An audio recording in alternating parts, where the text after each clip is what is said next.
Welcome friends.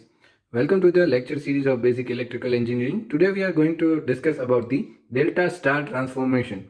How a delta connected network can be converted into a star connected network and how a equivalent resistance can be find out. Okay, so we will going to discuss these things in our today's lecture.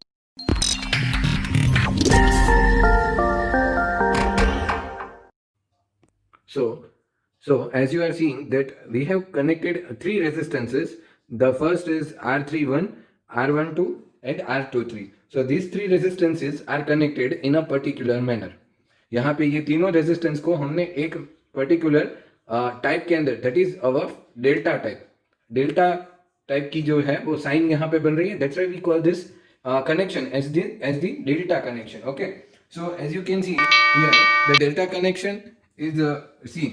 तो इधर हमने यहाँ पे देखा है कि तीनों resistance हमने लिए हैं. तो इस तरीके के नेटवर्क को हमें सॉल्व करने के लिए क्या करना चाहिए? So for that we need to convert this delta connection into star connection in order to simplify the circuit को अगर हमें सॉल्व करना है सिंप्लीफाई करने के लिए जरूरी है कि हम डेल्टा को स्टार के अंदर कन्वर्ट करें ताकि हम इजीली फाइंड आउट कर सके कि कौन सा सीरीज में है और कौन सा पैरेलल में है. ठीक है, सो as you can see the R1, R2 and R3 resistances will be equivalent of this particular three resistance. ये तीनों रेजिस्टेंस के लिए ये तीनों जो है वो इक्विवेलेंट रहेंगे. इस टाइप के कनेक्शन को हम स्टार कनेक्शन बोलते हैं. तो अभी हम क्या करेंगे, we are considering the delta connection between terminals 1 and 2. ये दो टर्मिनल्स के बीच में, एक और दो टर्मिनल के बीच में हम डेल्टा कनेक्शन एज्यूम कर रहे हैं. So there are two parallel paths, दो पैरेलल पाथ्स हो जाएंगे. हम क्या एज्यूम कर रहे हैं कि हमने यहाँ पे बैटरी कनेक्ट किया है. ठीक है, that is my positive and negative side will be connected to 2 and positive side will be with the 1. तो करंट हम यहां से ले रहे हैं तो इधर से आ रहा है. तो ये दोनों जो है ये इसके लिए दो पैरेलल पाथ हो जाएंगे. एक ये है और दूसरा वाला ये है. ठीक है, first is one from R31 and R23. तो दो पार्ट्स पड़ जाएंगे. फर्स्ट जो है वो कहां से फ्लो करेगा, R31 से जाएगा, R23 में जाएगा और फिर यहाँ पे नेगेटिव टर्मिनल पे आएगा. तो ये मेरा जो दोनों रेजिस्टेंस का कनेक्शन हुआ वो हुआ सीरीज में. ठीक है, और R12 जो हुआ ये अकेला एक रेजिस्टेंस ऐसा है जो इन दोनों के साथ पैरेलल में लगा है. ठीक है, तो इस तरीके से कुछ हम यहाँ पे फिगर जो है वो एज्यूम कर सकते हैं. The equation the circuit will be like this way. R12, R31 and R23 ये दोनों सीरीज कनेक्टेड है और R12 इसके साथ पैरेलल में है. ठीक है, तो हमें पता है पैरेलल के लिए कैसे लिखते हैं. R12 इज पैरेलल, इसको हम क्या बोलेंगे, parallel with R31 plus R23. Okay, तो इस तरीके से हम लिख पाएंगे. तो इसको हम फर्दर सिंप्लीफाई करेंगे. तो यहाँ पे आप देख सकते हो कि रेजिस्टेंस बिटवीन टर्मिनल्स 1 एंड 2, एक और दो के बीच में जो हमें टर्मिनल्स जो हमें मिल रही है, दोनों टर्मिनल्स के बीच में कितना रेजिस्टेंस है वो फाइंड करने के लिए हम यहाँ पे as per the parallel connection equation 1 by R12 plus 1 divided by R31 plus R23 इसको हम क्रॉस मल्टीप्लाई करेंगे और ये फर्स्ट कंक्लूजन पे हम आ रहे हैं. That is my first equation for the terminals between 1 and 2 और we can say the resistance between the terminals 1 and 2. अभी हम क्या करेंगे, ये दोनों चीजें हमने यहाँ पे लिख ली है. एक जो है वो कैसा कनेक्शन बन रहा है, एक और मेरा इक्वेशन भी लिख लिया है. अभी हम स्टार कनेक्शन के बारे में बात करते हैं. तो स्टार कनेक्शन दोनों ही इक्वल होने चाहिए क्योंकि हम डेल्टा से स्टार में ट्रांसफॉर्म हो रहे हैं. तो डेल्टा टू स्टार में ट्रांसफॉर्म हो रहा है तभी ये जो रेजिस्टेंस जितना इक्विवेलेंट टोटल रेजिस्टेंस ये पूरा कनेक्शन ऑफर कर रहा था उतना ही रेजिस्टेंस ये स्टार कनेक्शन भी ऑफर करना चाहिए. तो तभी जाके ये हमारा कनेक्शन ट्रांसफॉर्मेशन जो हम डेल्टा टू स्टार में कन्वर्ट करके हम इजीली कैलकुलेट करने के लिए जा रहे हैं तो तभी जाके हमारा आंसर जो है वो सही मिलेगा फॉर दिस एग्जांपल. तो हम स्टार कनेक्शन अभी एज्यूम कर रहे हैं. तो स्टार कनेक्शन में जैसे ही आप देखोगे कि both the systems are identical, resistance measured between terminals 1 and 2, ये दोनों टर्मिनल्स के बीच में जो भी रेजिस्टेंस हम मेजर कर रहे हैं मस्ट बी इक्वल. ठीक है, दोनों ही सिस्टम का यहाँ का जो रेजिस्टेंस दो टर्मिनल्स का बीच का है और यहाँ का दो टर्मिनल्स के बीच का जो रेजिस्टेंस है दोनों सेम होने चाहिए. ठीक है, तो हम इस तरीके से लिख सकते हैं कि for star connected network R1 plus R2 ये दोनों सीरीज में है. ठीक है, तो ये दोनों सीरीज में हमने यहाँ पे लिख दिया R1 plus R2. And for the delta connection के लिए क्या था वो यहाँ पे हमने अभी फाइंड किया. तो उन दोनों को इक्वलाइज दिखा रहे हैं. ठीक है, so this is my third equation. हम इसको सेकंड इक्वेशन और इसको हमने फर्स्ट इक्वेशन ऑलरेडी बोल के रखा है. दोनों को हम मिला देंगे यानी कि इक्वल है ऐसे एज्यूम करके आगे कैलकुलेशन करेंगे. ठीक है, तो यही चीज है हम बाकी के टर्मिनल्स के लिए भी कर सकते हैं. Similarly we can do this thing for the terminals 2 and 3. अगर 2 और 3 के लिए करोगे तो equation will be R2 plus R3। यहाँ पे R1 प्लस R2 था, तो R2 और R2 और 3 टर्मिनल्स के बीच में जाओगे तो R2 और R3 क्या हो जाएगा, सीरीज में आ जाएगा, ये वाला पैरेलल में हो जाएगा। ठीक है, तो यहाँ पे अगेन हम यही चीजें डेल्टा के लिए भी लिख सकते हैं और सीरीज के लिए भी लिख सकते हैं। फिर हम एज्यूम करेंगे 3 और 1 के बीच में, तो भी हम ये चीजें लिख सकते हैं R3 प्लस R1, ये दोनों सीरीज में हो जाएंगे अगर हम इन दोनों के बीच में अगर कोई बैटरी कनेक्ट कर रहे हैं तो। ठीक है, तो R3 plus R1 is equal to R31 into R12 plus R23 divided by R12 plus R23 plus R31।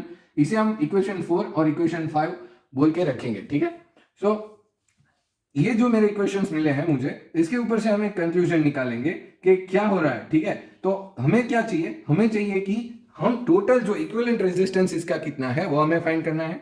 क्योंकि दोनों ही अगर इक्वल होने चाहिए तो हम कभी भी कैलकुलेशन के लिए इसको डेल्टा टू स्टार में ट्रांसफॉर्म करने के लिए कोई एक इक्वेशन हमें हो तो हम इजीली वैल्यूज पुट करके हम उसे ट्रांसफॉर्म कर सकते हैं। So for that condition let's go to the second understanding, that is subtracting equation 4 from the 3। यहाँ पे आपने ऑलरेडी देखा है कि मेरा इक्वेशन 4 और 3 क्या है। This is my fourth equation. इसको हम कहाँ से सब्स्टिट्यूट करेंगे, सब्ट्रैक्ट करेंगे, तो वो है मेरा इक्वेशन 3।